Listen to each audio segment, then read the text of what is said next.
Hello and welcome back to the Lawn Association YouTube channel. Today's video is all about autumn renovations, and we're actually going to carry out one of those renovations as well. A lot of people that are a little bit fed up with the amount of work they do on ryegrass have wanted to transition their lawn over to bent fescue, and it's a very difficult procedure. But we're going to show you some of that today for a change. So we're really going to beat a lawn up, which would be good. But when it comes to lawn renovations, sometimes you've got to evaluate what actually needs doing and whether you need to do anything at all. Because sometimes doing nothing is better than doing something. We're obviously struggling with different climatic conditions. We're in the early part of September now, and we're getting 30-degree temperatures during the day. The mornings are a little bit colder, so things are always a little bit tricky. But anyway, one of the other things that we haven't done for a while is showing you a couple of the other lawns and what they've been up to, really. So let's crack on and have a look. So here we have, I wouldn't call it a show lawn by any stretch of the imagination, but just if you haven't seen any of the other videos, this is a lawn again that we don't really do much to. It struggled certainly here, if you remember from some of the previous videos. We didn't actually do much to try and correct this, but there was a big dead area here that we'd actually tried to make worse than it actually was by turning our big rotary ride on here. But you can see that even with doing no grass, the bent grass in here is filled in quite significantly. Now currently it's had no weed control. There are some pictures, I think, of how weedy this actually was, but you know, a little bit of mowing and those weeds will soon dissipate. We've got even bits of clover growing in here. So this is a lawn because it's bent fescue. It's a lawn that the more we mow it and the more regular we mow and the more regular the weather helps us out, the nicer this can look with no effort whatsoever. I mean, even down here, and this is part of what I'm talking about evaluating your lawn. You've got to think about, what does my lawn really need? You know, there's so much done on YouTube where people talk about scarification and vertical cutting and all these different things, top dressing, goodness knows what else. And you kind of go, well, what are you trying to achieve here? You know, one of the biggest problems about YouTube is that you will get people that will influence you in your judgment. And that'll be down to, perhaps, strangely enough, countless hours that they put into making a lawn look immaculate, but only telling you that it might be one of their products or a range of their products that they're trying to sell to you. You'll never see perhaps the 20 hours a week that they're doing mowing it 4 or 5 times in a day to make the stripes look a bit better. So when you evaluate your own lawn, think about, what do I need? What's it going to do? Now, we've lived here for a few years now, so we know our own lawn a little bit. And you have to learn from your own lawn. Be very, very aware of copying these influencers. I don't know what you call them these days, but because you won't get the true story. You'll get the camera story, which won't help you. Your lawn will be very different to theirs in terms of soil, and in terms of the growth and the habitat that it's in, completely different to what a YouTuber is showing you. So be very careful. So when you look at this lawn, as an example, we hear stories about excess thatch, must verticut, must scarify, you've got to scarify every month and all these sort of things, and you think, well, what am I doing that for? What do I need to do that for? Scarification is a pruning technique, first and foremost. It was designed for golf courses. It wasn't designed for lawns. Lawns weren't manicured back when scarification and vertical cutters were introduced. They were designed to improve and tiller plants. So when you've got ryegrass, you're not going to till it. So forget that is going to have any benefit whatsoever. So when you look at this lawn here, you know, it's cut at 20-30 mil. We'll cut it again in a little while. We've got weeds in there. We've got a variety of different plants in there, if you like. But it's quite green. Bearing in mind we've done nothing at all. It hasn't even had a feed this summer because we don't irrigate the lawn. If I wanted to irrigate and use up the world's most valuable resource, I could, of course, and that's an independent choice. But I choose not to here because we don't need to manicure or don't want to manicure a lawn. So one of the processes to think about is, if you've got bent fescue, especially, one of the slight downsides is that this obviously produces or can produce a little bit more thatch, especially fescue lawns as well. So after a season like we've just had, it's quite important to think, well, maybe our scarification isn't a bad idea, because we've had perhaps 2 months of extra growth out of our lawns, which is very unusual. It might even be sort of 100% more than a normal year, because we've had rainfall after rainfall after rainfall. So we've had wonderful growth, but the downside of that is a little bit of excess thatch. So when it comes to your lawn, evaluate yourself, have a think. But with this plant, if you're going to scarify this, you can just scarify it. You don't need to overseed, you don't need to top dress. So scarification is vital. One of the other things as well is aeration. You know, have a look at your soils and check your soils after what has been a very wet period as well. Some form of aeration, generally speaking with hollow tining, relieve that compaction. You're not going to relieve it with solid tining, unfortunately. On a lawn like this where the soils are very good, you'll certainly improve them. But undoing compaction caused by excess rainfall, another thing.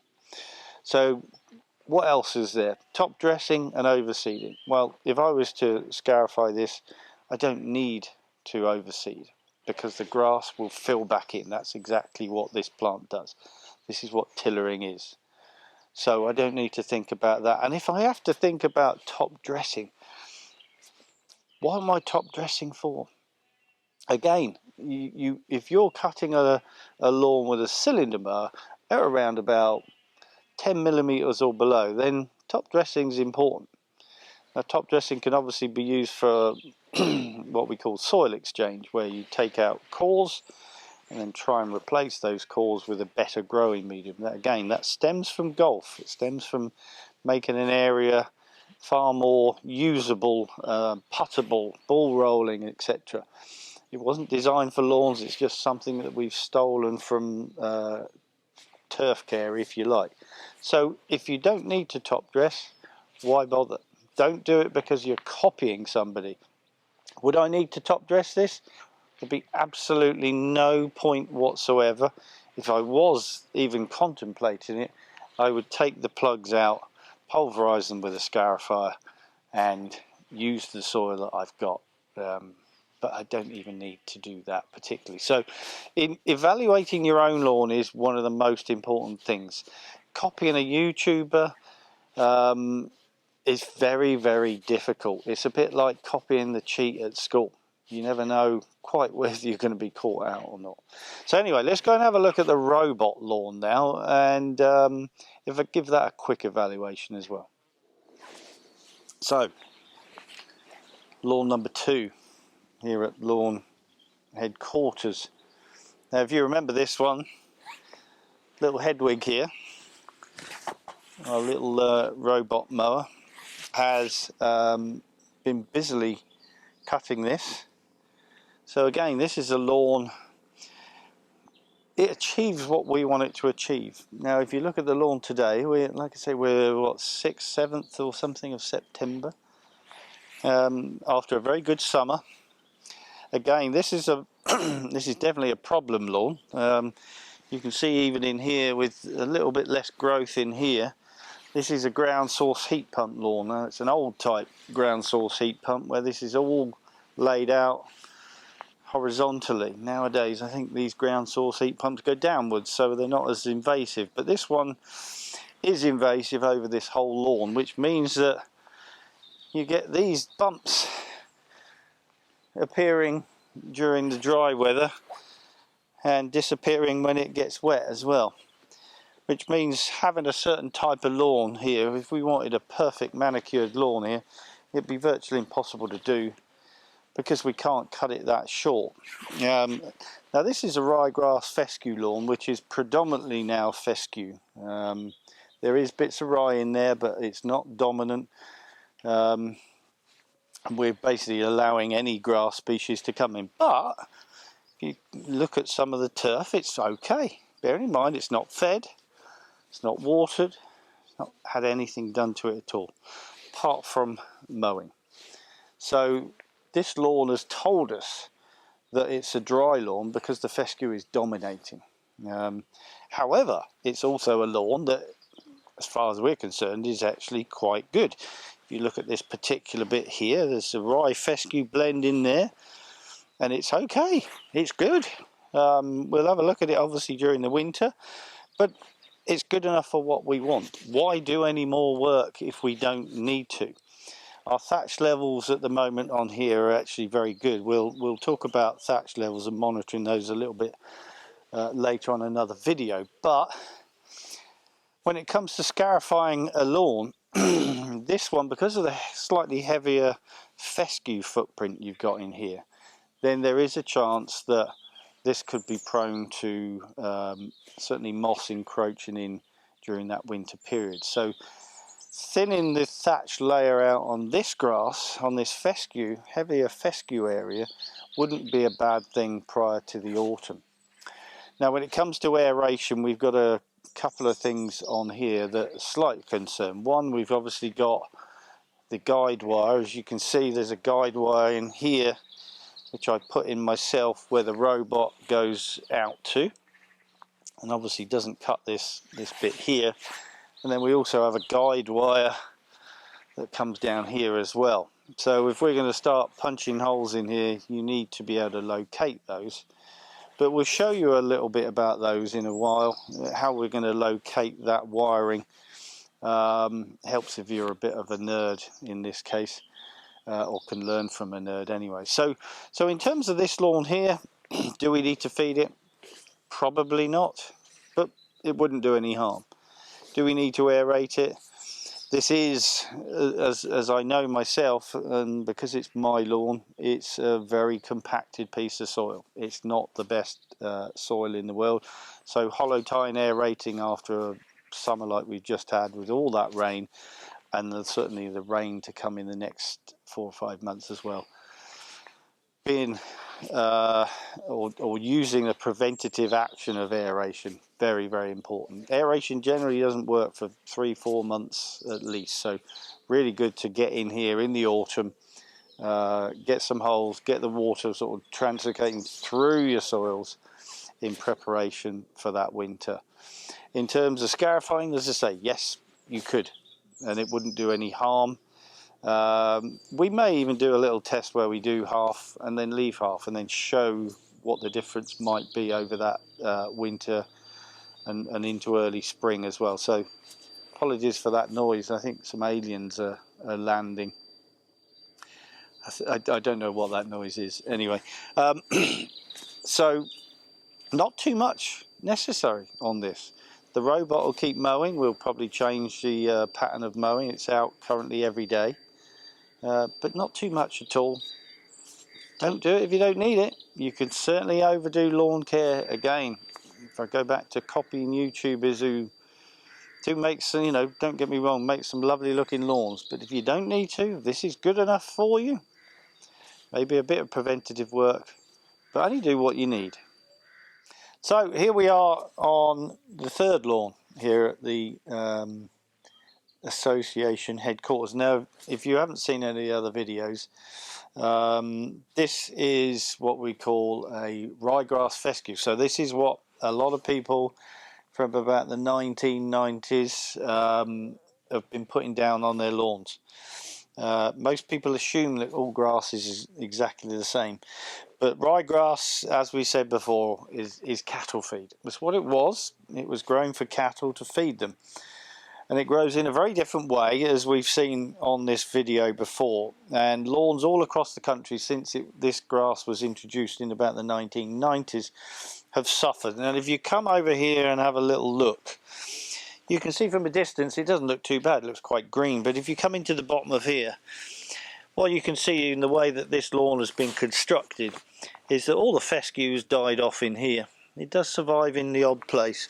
But in here we're coming into winter now, and you can see the big open muddiness, and that's just going to get more open and more muddy as the winter appears. And one of the things that people have been wanting to do is learn about, how we can transition from this cattle feed grass, football pitch grass if you want to call it that, back to a bent fescue lawn. Now, bent fescue grows very, very differently, as we know, from some of the other lawns that we've got. And the biggest problem you have with ryegrass is exactly this. This was cut probably less than a week ago, and you can see this is almost as tall as my hand already after a week, and this is not even a fertilized lawn. So the problem you're going to have constantly is that bloody grass, if you pardon my French, growing too fast, too quickly, and that's going to cause a problem in the new seed being able to germinate. So what we're going to attempt here, and not every lawn has to be done this way, but we're going to do it as a little bit of a trial as well, because it is a problem lawn. This is, as we pointed out, this has got wood down the side here, it's got concrete slabs there, concrete slabs. It's basically enclosed. It's like a little swimming pool, if you like. So when you construct a lawn, you should be thinking of water moving more than one direction. Here, the only way it can go is down. It can't go there because we got concrete. Can't go there because we got concrete and wood. And that slows water movement down in that 5 months of sort of winter period. So we're going to do this as a trial. A lot of cases people would spray it off with a glyphosate based product and start again, because it is sadly a far better way to avoid competition of grasses. And what we're going to do to start off with is mow this to within an inch of its life. I almost want to scalp it to death where we can. So this is not going to look pretty, but this is like, cracking an egg to make an omelette, sadly. So we're going to beat this up really badly with the lawnmower. We're going to do every rule that we can ever think of with lawn mowing. It will be blunt probably after the first yard or two, and we're going to cut it so that we don't have leaf blade, or certainly not a lot of leaf blade showing. So let's crack on with that.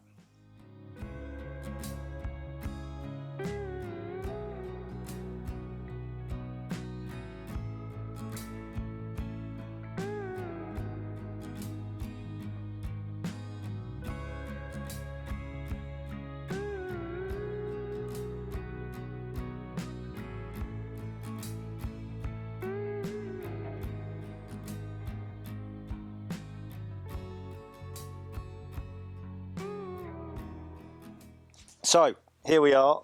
We've just scalped this. This is on number 1. Our lawnmower won't actually cut this any shorter than we've currently got it. Surfaces are very uneven. You can see there's almost no leaf blade in some places. There's a lot of moss in the bottom. There's a lot of ryegrass survived as well. A lot of weeds survived. If you come down here, you can start to see actually the poor coverage of ryegrass in here anyway. When it grows up to 2 inches long, it looks thick and lush, but truthfully it's actually got very few plants per square meter, as we know. So we've scalped this really as low as we can possibly go, and the longer term with this one, in fact next spring we're going to lift up the levels. We've got a bit of a level issue here when they constructed the lawn from about here down towards the patio. As you can see, it's about 2 inches, 3 inches down, so it's very difficult to scalp close to the edges currently. But let's say the point of this is a trial. This is a trial to get seed to germinate. The longer term is to probably strip this lawn off and redo the levels and improve some of the drainage in the areas where the garden designers and landscapers didn't have the foresight to think about future drainage works and how it would affect the lawn. So scalped it down. What we're going to do now is just temporarily fix some of the problems that we know are in here. This is a very, very compacted lawn, so we're going to get a hollow tine aerator. We've got a machine today, but obviously there's lots of different ways you can choose to do it. It is quite a small lawn, but we're going to do that for 2 reasons. One, we're going to decompact. Two, we're going to hopefully get a little bit of water penetration over the next few months during the winter period as well. And thirdly, it will give some of the seeds the possibility of falling down those holes. Once we've taken the cores out of the ground, we're going to remove these. These are quite, like I say, this is very compacted, so it's not great. I do like, where possible, that people can reuse the soil that comes out, but in this case we're not. And then we're going to put some seed mix down, and then we're going to put a light top dressing. The other thing as well is that we won't be irrigating this lawn. We're in September, as you know, and we're hoping that with normal autumnal conditions we're going to get some germination, if not a lot of germination, with no irrigation at all.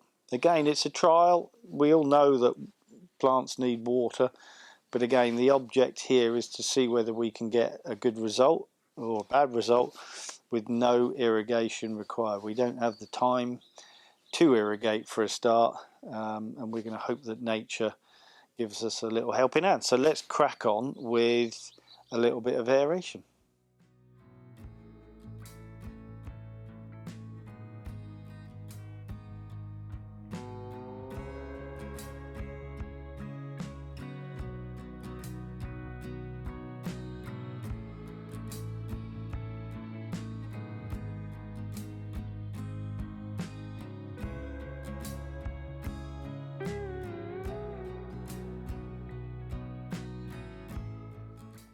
So, now been hollow tined twice. Whenever you hollow tine, generally speaking, because of the way domestic aerators have been designed, they're about 2 by 2 inch spacing, sometimes a bit further, and obviously can be a lot further if you're using a pedestrian fork as well. But you only ever cover about 5%, maximum of 5% of the ground area when you do that. So when you think about aeration on your lawn, that 5% can be undone generally by a very wet summer, for example, or sometimes even a very dry summer where the ground's literally shrunk up. Now, the reason I've got this is quite interesting. Most people don't do a percolation test on their lawn at any point, purely because nobody probably tells you, but it's not a bad thing to give you an indication sometimes if you want to know how badly or how well your lawn drains, because you can get lawns obviously draining too well and too bad.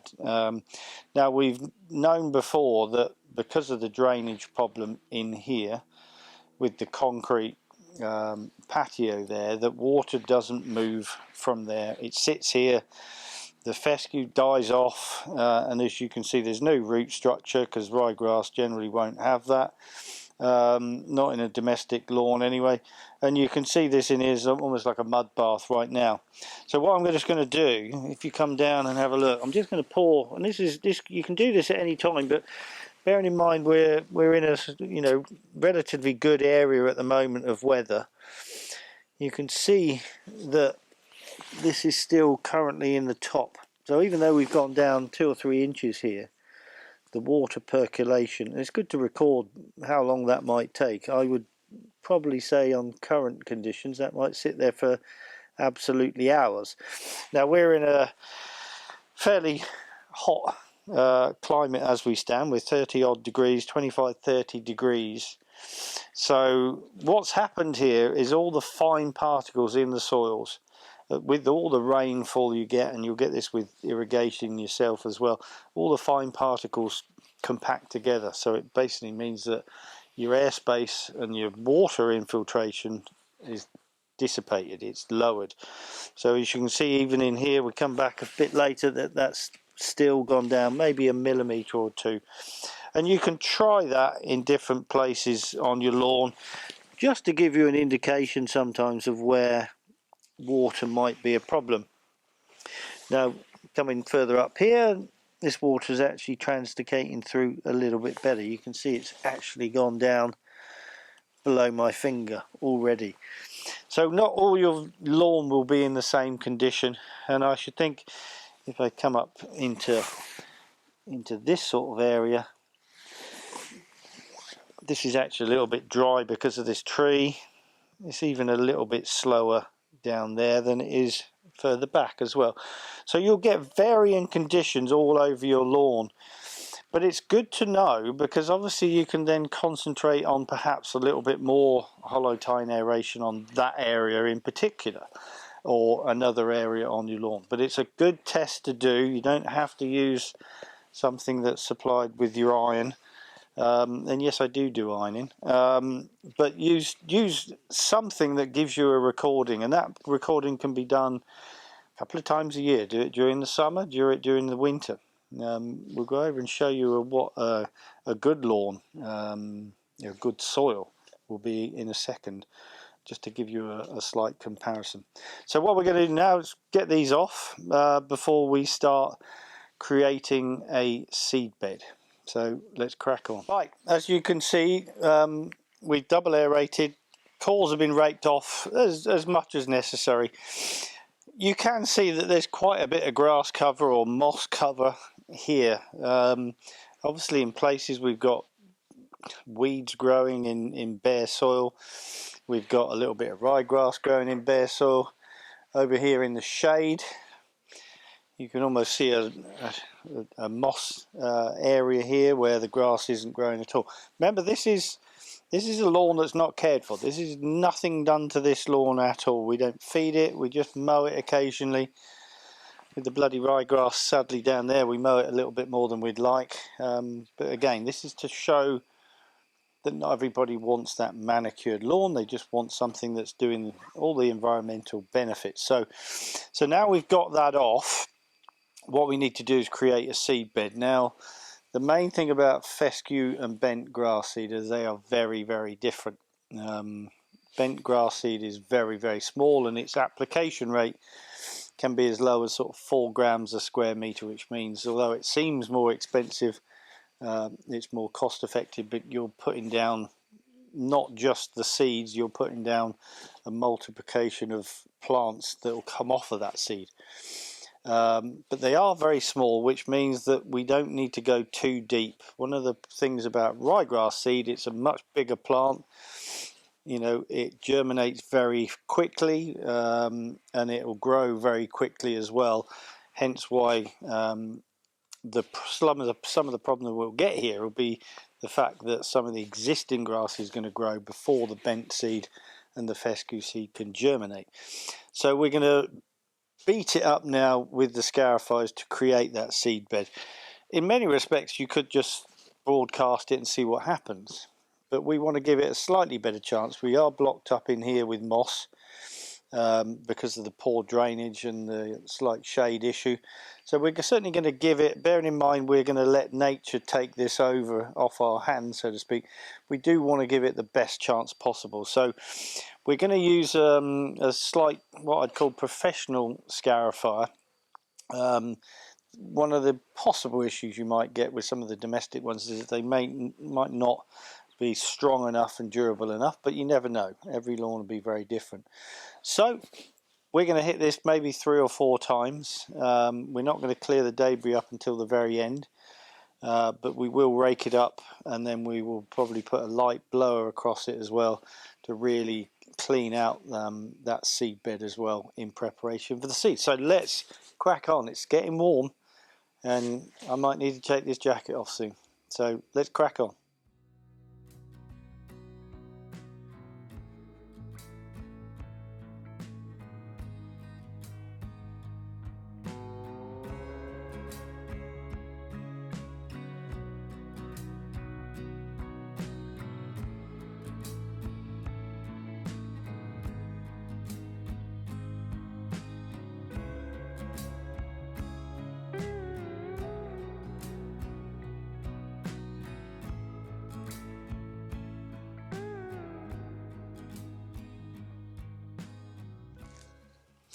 So you can see now we scarify. There are a million ways to scarify a lawn.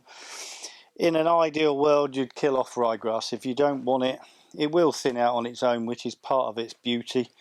But fundamentally, we're trying to show how this is pure bent, by the way, and that's a fescue bent. We're going to play around with both on here.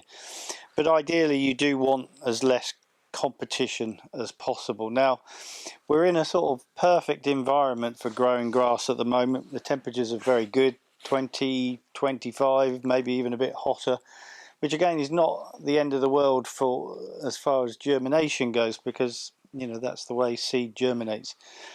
Water gets into the seed and the big orange ball swells it up and it pops and germinates. Hence why water is so important. Now we've got moisture in the ground, as we definitely have seen, but just to give you an indication of the size of bent grass seed, if I show you there, so you got the fescue in there. There's also bent in here, but only probably about 10%. This is pure bent, so there's enough. If I just sprinkle that down there, for example, there's enough there to probably create a bowling green finish. As I say, this is 4 grams a square metre, and this can be up to 20, 25. But you see they drop into there. But what we are going to do to give it a bit better chance, we're going to get the seed down like that, and then put down a very, very light covering. But when you do the method the way we're doing it, it's very important that the speed of germination is very, very quick. So there may be times when you do have to irrigate. Now at the moment we're in weird weather of 30 degrees, not that you'd know that with me wearing a jacket again, but 30 degrees, and we're getting showers as well. So this sort of grass seed can germinate very, very quickly. However, we are in a problem lawn. We've got, I think this is an evergreen, so this one stays. The sun is over here right now, so it's right behind there, hence why this is quite poor. But this is, I think it's an evergreen oak. Correct me on that if anyone does know, but I'm pretty sure it is. So it stays with leaves all year long. So we're not going to get too much light in here from now. It sort of rises over there and disappears over there. So it is a problem lawn. And yes, if I read my own rules, I'd thin that out a little bit and everything else. But I can't. It's not my garden. So anyway, what we're going to do, in terms of a calibration rate, the main thing to understand with grass seed, everyone will tell you whether it's 35 to 50 grams a square metre or 4 to 8 with this sort of stuff. It's, in my opinion, is fairly irrelevant. You only ever get at best 70-80% germination strike on everything you put down. You can quantify how much to use on here, but the main thing when you've got a problem lawn is always over applied. Unless you're piling it on half an inch thick, you're not going to get any disease on here, you're not going to get any dampening off. As I say, the percentage of success on a problem lawn with shade like this coming into winter at some stage, of course, your germination success will be lower and lower and lower. Different if it was an open lawn, of course. But always put a little bit more down. So what we're going to do, I'm going to put this down over here, and I'm going to do a little bit. Now I've set this is a hopper that we've sold before for fertilizer, but it's also not a bad one for putting seed down. So I'm going to go over this until I use up this, and then I might put some of that down in the worst areas, but generally they don't go through these very well because you're talking of 4 grams a square metre.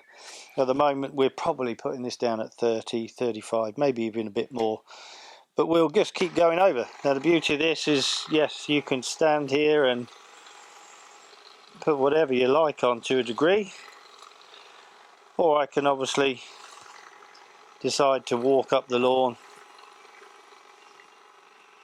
And just like spraying, this is all calibrated. If you want to calibrate it accurately, if there's any need, you can calibrate it to your heart's content. But if anyone thinks that they're putting it on at 30 grams, it depends whether you run or go slower, just like a normal sprayer. So this is obviously a tiny little lawn, and the rate I'm just putting it on at is, well, I call it couldn't care less rate, because it doesn't particularly matter. There's plenty of seed coming out. The bent seed that's in here you won't actually see going down, and the method I'm using, as I say, is primarily what I decide. Something's a little bit stuck in the bottom of that at the moment. Let me just open that up. Got stuck somehow. Now obviously under places like this that have struggled all year, it's going to struggle to germinate, because the same problems you have with growing grass will be the same you'll have with germinating grass as well. So the good thing is, I mean, this seed is been kindly donated by the lovely people called the Grass People. So go over and check their link. You can buy, I think, some of these from them. If not, you'll be able to perhaps buy our own range. And as I say, this could be 25, or it could be 50 grams a square metre.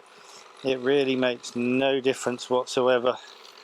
Over apply, because you're guaranteed to underachieve success of germination. It does mean where you've got thin areas, of course, you can concentrate a bit more down.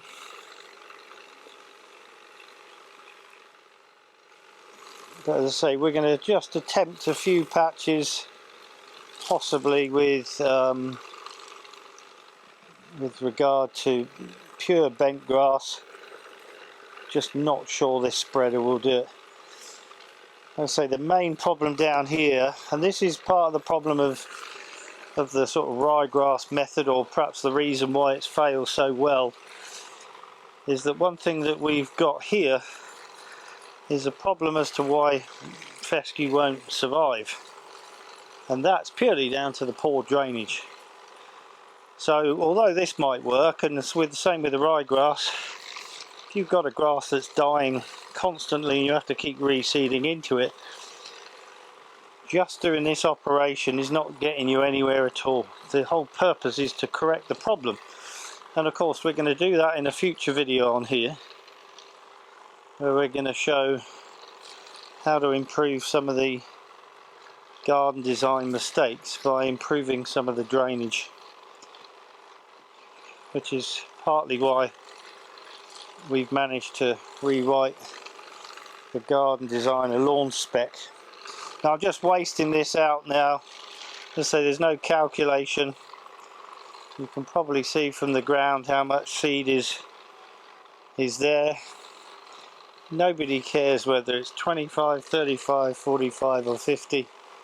Nobody cares, and shouldn't do either. So always buy a bigger quantity than you need anyway. The success as I say, will be down to so many factors. And obviously what type of seed will germinate will be down to various factors as well. Not every single species that you have in a bag will germinate. Smooth-stalk meadowgrass is a prime example. A lot of people put that in a seed mix, yet you'll never see it germinate particularly well. Now, as I said, for bent grass, I'm not sure this is even capable, but let's have a little play around. We've not done this before. So there's probably enough to seed that whole lawn, probably there. I'm not going to calculate it, but let's see whether anything comes out. Well, it actually does, look. So you can actually put a bit of bent grass on, pure bent grass, through that. Doesn't mean it's going to germinate, of course, because as I say, we've got bigger problems here. But if it's not down, it certainly won't grow.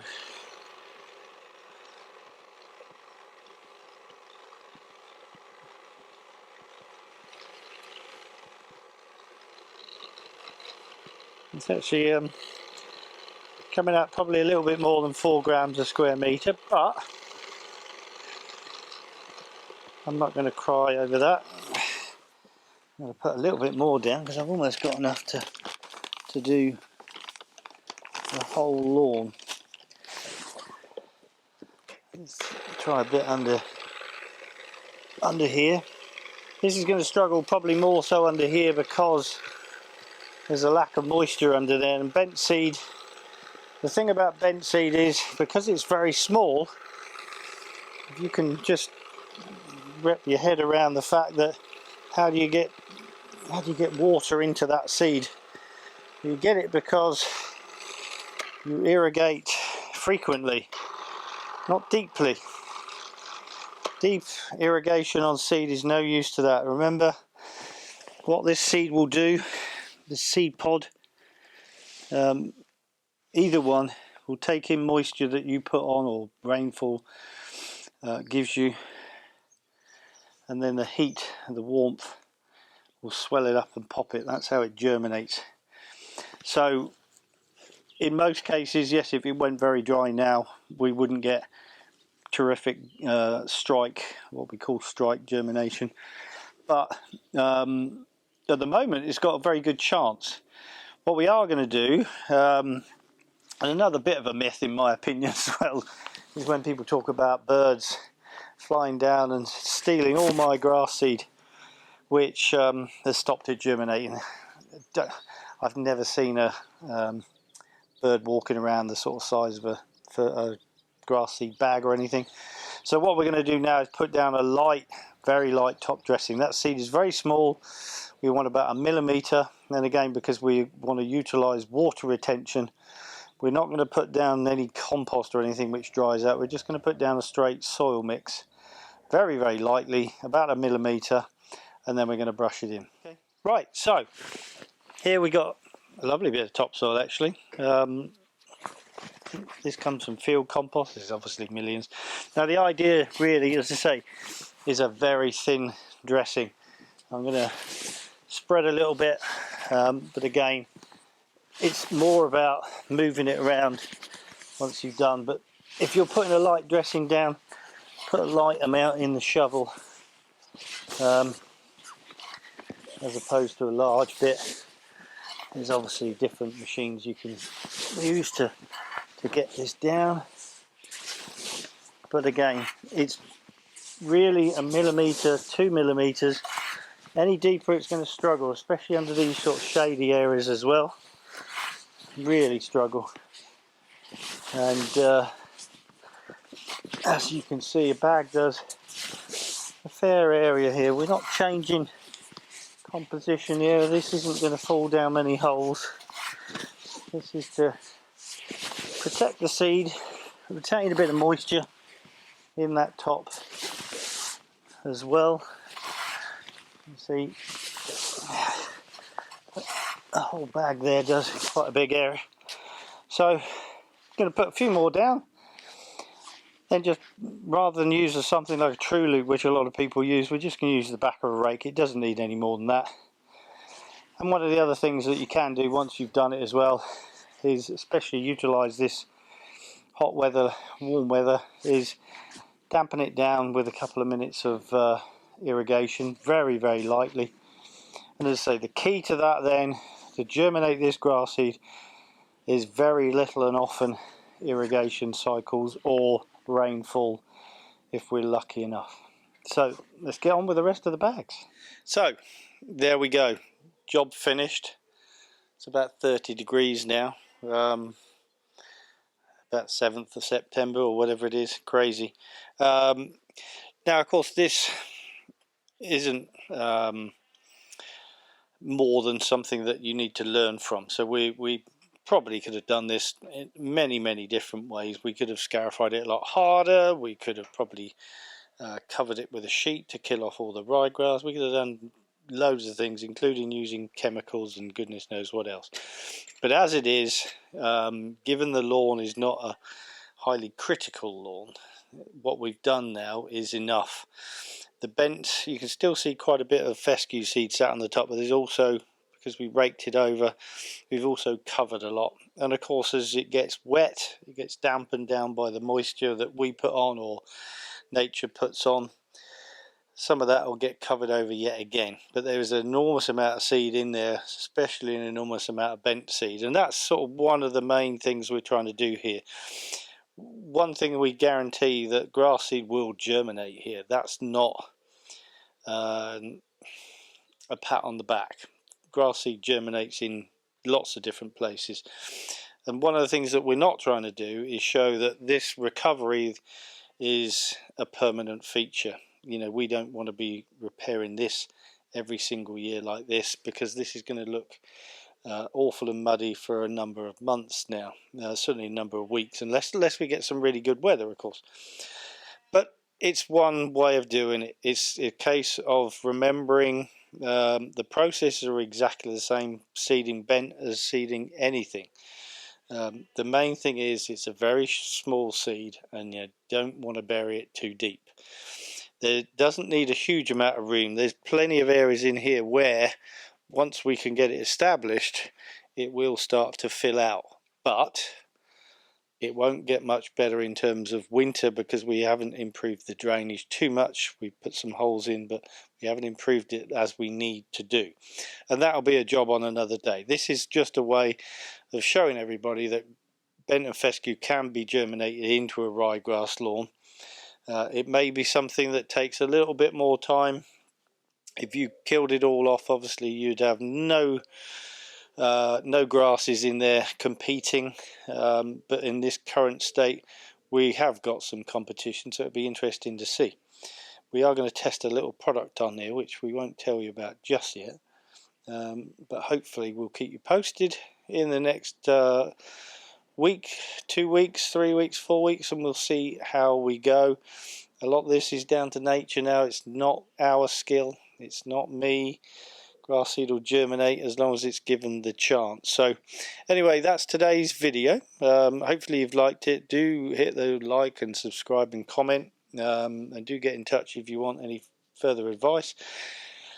But we look forward to now working with a bit of nature. If they could send a bit of rain and a bit of cooler temperatures, this will soon be on the road to recovery.